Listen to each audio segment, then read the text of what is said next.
Le nombre de personnes qui s'inventent un personnage, c'est fou. La vie est un roman.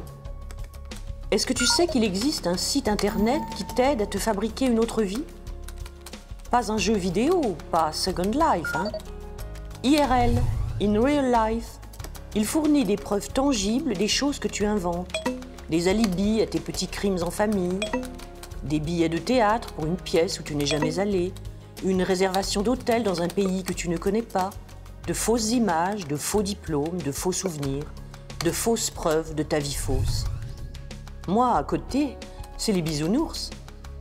Qui est lésé? Pas d'adultère, pas d'escroquerie. Je n'ai usurpé l'identité de personne, comme tu le verras, j'en ai juste inventé une. Ma duperie n'enlève rien à quiconque, sinon à moi-même.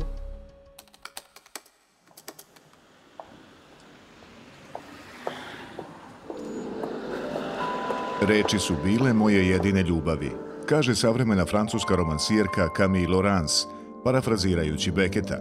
U njenom delu te reči se kreću putevima književne imaginacije, autofikcijske introspekcije, ali i teorijskog istraživanja teksta. Camille Laurence rođena je 1957. godine u Dijonu u Francuskoj. Svoj prvi roman Indeks objavila je 1991. Posle naslova pisanih u maniru krimi žanra, objavljuje autobiografsku knjigu Filip, a potom naslove intimističke proze u tom zagrljaju, ljubav roman, romansa, mogla bih to biti ja i brojne druge. Na jedan razigran, ali promišljen način, Camille Laurence slika pozornicu zvanu život, ljubav i njene zamke, lažne identitete i opasne veze, propitujući iluzije koje prate onu veliku reč koju nazivamo istina. Žensko pero, muške oštrine, začinjeno à la française. Camille Laurence, bonjour. Bonjour. Est-ce que vous aimez qu'on vous présente comme un écrivain ou une écrivaine? Ah, maintenant, résolument, c'est écrivaine. J'ai un petit peu renaclé au début parce que j'étais tellement habituée, comme tout le monde, à dire écrivain, même pour les femmes. Et puis je trouve que c'est une vraie revendication féministe et même féminine. Après tout, c'est un métier comme beaucoup d'autres. Il y a des femmes qui l'exercent. C'est une pratique féminine aussi. Et donc, pourquoi il n'y aurait pas de féminin? Donc, une écrivaine. Une écrivaine, d'accord. Alors, je vous pose cette question, entre autres, parce qu'il y a une anecdote qui est liée à votre premier livre, l'Index. Donc, vous l'avez signé, Camille Laurence, oui, qui est votre pseudonyme. Oui. Et vous avez reçu de très bonnes critiques. Et on pensait que vous étiez homme, parce que Camille pourrait être aussi un homme féminin et masculin. Oui, mais j'ai fait exprès de choisir ce pseudonyme avec un prénom qui peut être masculin ou féminin, parce que moi, en fait, je m'appelle Laurence. Mon vrai prénom, c'est Laurence, qui est un prénom uniquement féminin. Et là, je n'avais pas envie qu'on sache si c'était un homme ou une femme. Et ça a marché au-delà de mes espérances, puisqu'effectivement, il y a eu plusieurs critiques qui ont cru que l'auteur était un homme et qui ont même dit on voit bien que c'est un homme parce qu'il y a une grande maîtrise. Vous êtes une femme qui écrit sur les femmes. Alors, qu'est-ce qui vous fascine dans la nature féminine? En fait, j'écris sur les femmes, j'écris à partir de mon expérience de femme, mais assez souvent, j'écris sur la relation que les femmes, d'une manière plus générale, peuvent avoir avec les hommes.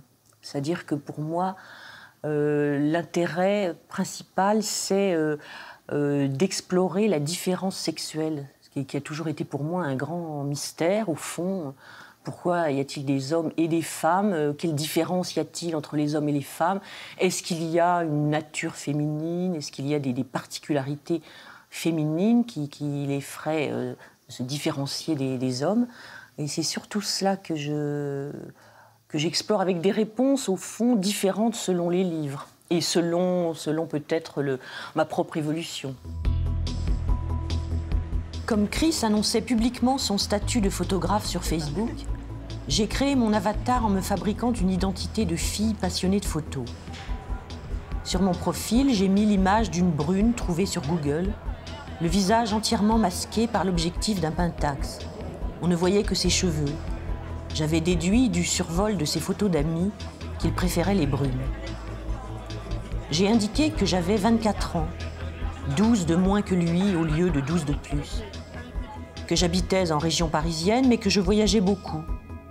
J'ai mis toutes les chances de mon côté. Celle que vous croyez parle d'une femme qui a 48 ans, qui cherche son amour à l'aide des réseaux sociaux. Oui. Alors, les nouvelles technologies ont tellement changé notre vie dans beaucoup de domaines. Alors, c'est aussi changé les rapports amoureux? Ah oui, je crois que ça change beaucoup de choses. D'une manière générale, Internet, mais les réseaux sociaux en particulier, parce que sur les réseaux sociaux, et notamment sur Facebook, puisque c'est celui-là qui est en jeu dans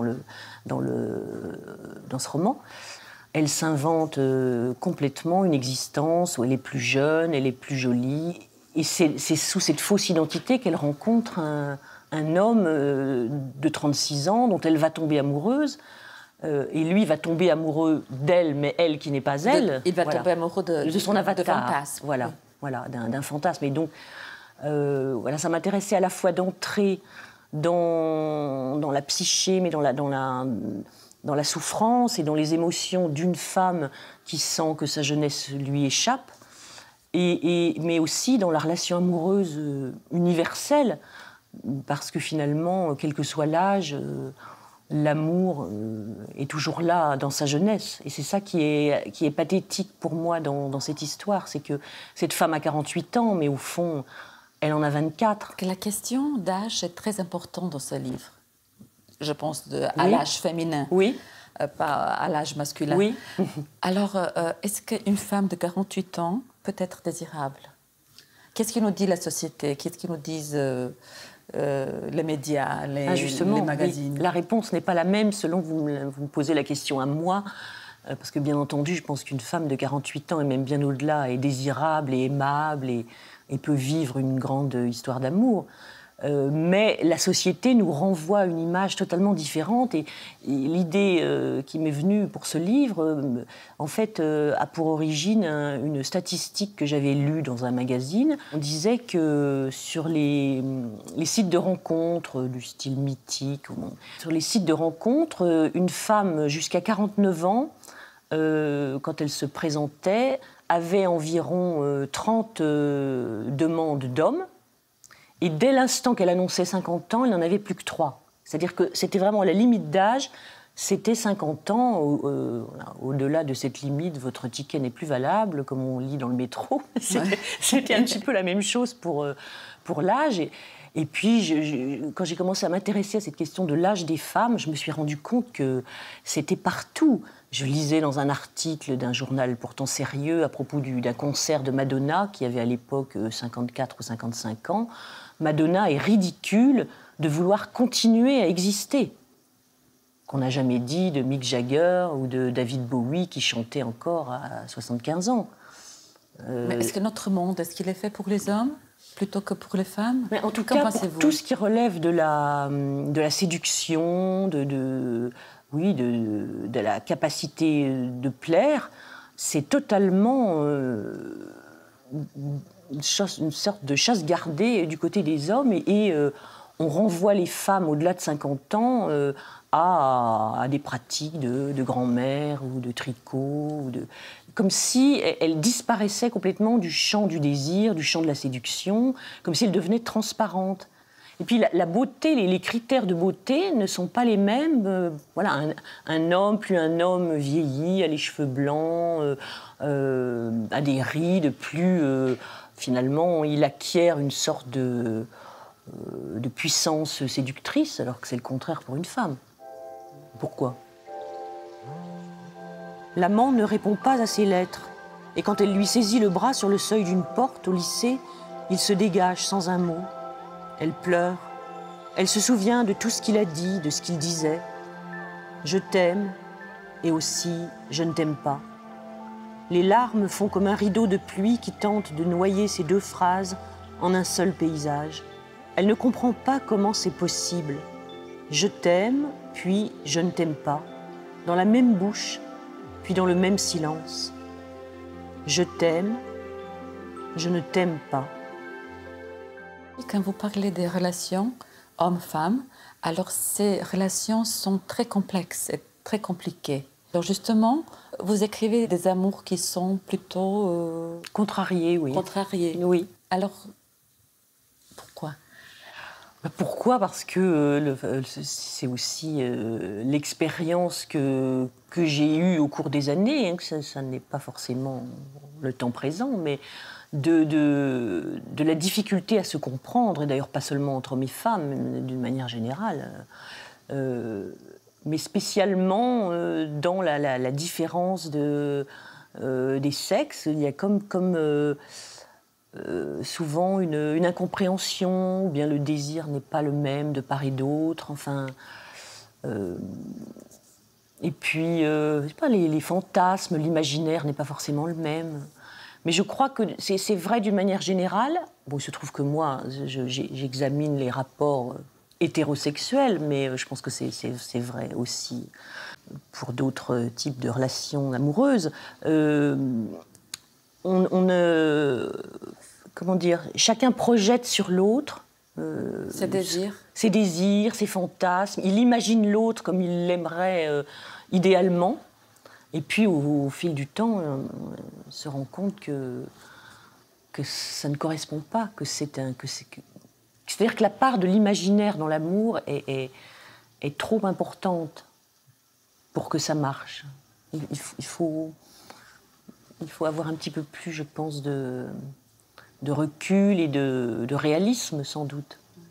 Aujourd'hui, on parle de beaucoup de sortes de crises, financières, politiques, morales, etc.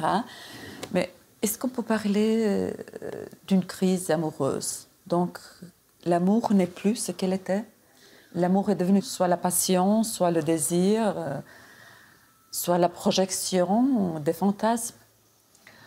Je ne dirais pas jusque-là. Enfin oui, qu'il y ait une crise, ça je le pense. En partie, principalement même, à cause du virtuel. C'est-à-dire que de plus en plus de gens qui sont seuls et qui croient chercher l'âme sœur ou croient chercher l'amour, en fait, se réfugient derrière leur ordinateur. Enfin, ils sont chez eux devant leur écran et ça leur suffit d'une certaine manière. Il n'y a plus vraiment ce qu'on pourrait appeler, comme dans les romans traditionnels, il n'y a plus vraiment de rencontre, la vraie rencontre. On rencontre quelqu'un, donc on rencontre quelqu'un avec ce qui nous plaît, mais aussi ce qui nous plaît moins, avec ses défauts, avec ses faiblesses, avec ses failles. Maintenant, il y a une sorte d'idéalisation de l'amour qui se heurte au réel, en fait. Et c'est accentué par la virtualité des relations, ça, c'est certain. Avant, on était obligé de se rencontrer en vrai. Donc mais maintenant, on peut vivre différentes vies virtuelles. Oui. Vous pouvez être chez vous. Oui. Et faire l'amour. Oui, absolument. Mais donc, on peut considérer que c'est quand même un petit problème. Une crise de l'humain. Parce que ça se déshumanise un peu. Mais tout le monde va vers ces intelligences artificielles, etc. On va voir ce que l'amour va devenir. Oui, non, mais moi je m'intéresse beaucoup à l'intelligence artificielle, aux robots. Il y a vraiment beaucoup de relations humaines qui vont être remplacées par les liens avec des robots. D'ailleurs, on le voit déjà dans le commerce, mais même maintenant, les gens font garder leurs parents âgés par des robots. Enfin, donc, il n'y a plus vraiment le lien amical, amoureux, même de simple solidarité. C'est quand même inquiétant. J'écris un livre sur les hommes, un roman sur les hommes de ma vie. C'est ce que je dis quand on m'interroge. Sujet, l'homme. La vérité vraie, c'est que j'écris aux hommes, pour les hommes, pour eux. L'écriture est le fil qui doit nous unir. Écrivant, je me signale à leur attention. Sujet, moi. Je suis pleine d'hommes, voilà le sujet. S'il est vrai qu'on écrit toujours pour quelqu'un, alors c'est simple. J'écris pour vous. Dans le roman, dans ces bras-là, votre narratrice elle évoque les hommes qu'elle a rencontrés dans sa vie. Père, premier amour, amant, ami, collègue, etc. Oui. Alors c'est intéressant, cette sorte de catalogue qu'elle fait. Oui. Donc ce sont les hommes qui l'ont formée en quelque sorte. Oui, je voulais faire un portrait de femme à travers tous les hommes de sa vie, mais au sens large, pas seulement les hommes de sa vie amoureuse, mais tous les hommes qui sont apparus dans sa vie et qui ont compté d'une façon ou d'une autre, à commencer par le premier des hommes qui est le père. Et donc, voir comment elle s'était construite et comment parfois elle avait été démolie par ses rapports avec les hommes. Mais est-ce que ce sont les hommes qui forment une femme? Non, non, pas du tout. C'était l'optique que j'avais adoptée pour ce roman-là. Mais je pense que les relations avec les femmes sont entre femmes, je veux dire, avec la mère, avec la sœur, avec les amis, sont largement aussi importantes et formatrices. Simplement, comme moi, j'avais une sorte de fascination pour l'autre, pour ce que je ne suis pas. Alors, je dirais que pour certains, l'altérité maximale, c'est parler une autre langue ou avoir une autre culture. Et pour moi, l'altérité maximale, c'est l'autre sexe, quoi. C'est-à-dire, c'est à la fois, on est semblables, on est des êtres humains, mais voilà, qu'est-ce que c'est que de ne pas être une femme, et donc qu'est-ce qu'une femme reçoit de la part de quelqu'un qui est différent d'elle, tout en étant proche. C'était ça qui me fascinait. Est-ce que chacun de nous a son côté féminin et masculin? Oui, bien Vous sûr, trouvez? évidemment, bien entendu. Vous le ressentez? Ah oui, je le ressens, Côté, je le ressens. féminin, masculin? Parfois, quand je n'ai pas les artifices, disons, que nous employons beaucoup, nous, les femmes, eh bien, je peux avoir un côté un peu viril physiquement.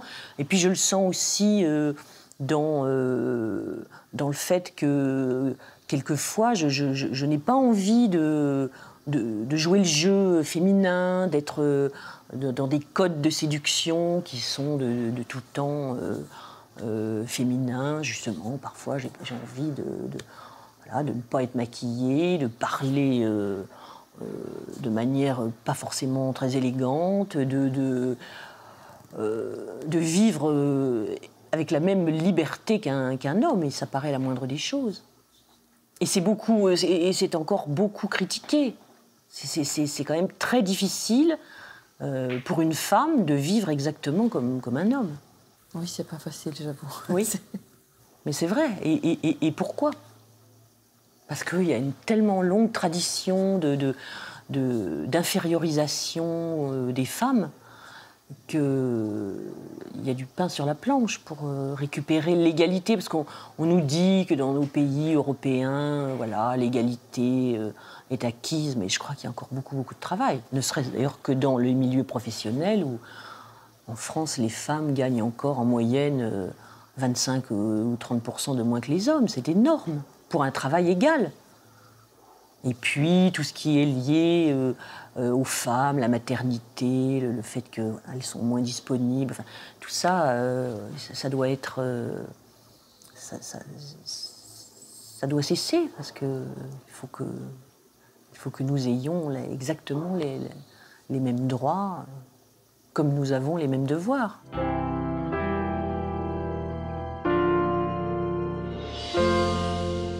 Disons quelque chose sur votre parcours littéraire. Donc vous avez commencé par la fiction, vous avez écrit les polars. C'est peut-être pour apprendre à maîtriser bien le jeu littéraire. Oui, c'est vrai. Et après, dans un moment, vous avez commencé à écrire l'autofiction. Oui. C'est le roman qui s'intitule Philippe. Ce n'est pas un roman, malheureusement, j'aimerais bien. C'est un récit autobiographique. Et c'est la première fois que dans ce texte, qui est le récit de la mort de mon fils, Philippe, très peu de temps après sa naissance, c'est la première fois que je disais « je », que je parlais de moi, en fait. Parce que dans tous les romans précédents, j'en avais écrit 3. Comme vous venez de le dire, c'était des romans policiers, donc des intrigues avec des énigmes, un détective, enfin voilà, une enquête, donc rien à voir avec ma propre vie. Et à partir du moment où j'ai écrit ce petit livre, Philippe, où je disais « je » pour la première fois, et où je racontais des choses très intimes, et même parfois qui me paraissaient relever de la vie complètement privée, et, j'ai hésité d'ailleurs à le publier. Ensuite, quand j'ai voulu recommencer à écrire des romans, je n'ai pas pu. C'était devenu impossible, c'est-à-dire que j'avais l'impression que c'était frivole, que c'était superficiel, que c'était ridicule d'inventer des histoires quand j'avais tellement à creuser dans ma propre vie, quand il y avait tellement de secrets, de souffrances, de mystères dans la vie vécue. Pourquoi est-ce que j'irais imaginer d'autres vies alors qu'il y avait tant à faire avec la mienne? Donc, vous partez de l'autofiction pour aller à la fiction. Oui. Vous faites Oui. aller-retour Oui. entre les deux. Oui. Alors, Avec est-ce le que vous lecteur, avez oui. envie de jouer avec le Oui, lecteur? Ah oui, complètement, oui. Et j'ai envie de l'embarquer avec moi dans une sorte de labyrinthe dont il ne trouvera pas facilement la sortie. J'ai envie de le perdre un peu, qu'il ne sache plus où il est, qu'il ne sache plus ce qui est vrai, ce qui est faux, qu'il ne sache plus s'il a bien compris ou mal compris ce qu'il vient de lire, qu'il soit obligé de revenir un petit peu en arrière pour dire « mais alors non, mais finalement c'était pas comme ça, c'était autrement ». Parce que c'est l'idée que je me fais aussi de la réalité, c'est-à-dire que je pense qu'il n'y a pas une vérité qu'on pourrait poser sur la table en disant alors voilà, ça s'est passé comme ça, c'est ça l'histoire, c'est ça ma vérité, c'est ça votre vérité, mais au contraire que chacun a sa vérité. On écrit pour garder la preuve, c'est tout. Les livres sont faits de ces souvenirs qui s'entassent comme les feuilles d'arbre deviennent la terre, des pages d'humus. Je suppose que tu vas me trouver folle, mais souvent j'ai fait l'amour pour pouvoir écrire. Enfin, je faisais l'amour pour faire l'amour, mais il n'y a jamais eu de grande différence pour moi entre le désir et le désir d'écrire. C'est le même élan vital, le même besoin d'éprouver la matérialité de la vie. Que vous avez beaucoup réfléchi sur la nature de l'écriture. Je crois que c'est Duras qui a dit que la seule façon de se sortir d'une affaire personnelle, c'est de l'écrire. C'est de l'écrire. Oui, oui, oui. Moi, je pense que l'origine, c'est toujours un sentiment de vide ou de manque, et toujours le sentiment d'une perte, quelque chose qu'on n'a pas et qu'on cherche à retrouver par l'écriture. Et c'est Jean Genet qui disait on ne devient pas artiste sans qu'un grand malheur s'en soit mêlé. Je pense que c'est vrai voilà, de tous les créateurs, tous ceux qui sont artistes, écrivains, peintres. Il y a toujours une souffrance, un malheur, un traumatisme, un sentiment d'abandon quand on était enfant, enfin que sais-je, à l'origine de la création. Alors, quel est ce lieu en vous d'où naît un livre? Comment est-ce qu'on pourrait nommer ce lieu en vous? Le désir donc de conquérir quelque chose qu'on n'a pas ou dont on se sent abandonné, et on essaie de s'approcher de l'objet du désir par les mots.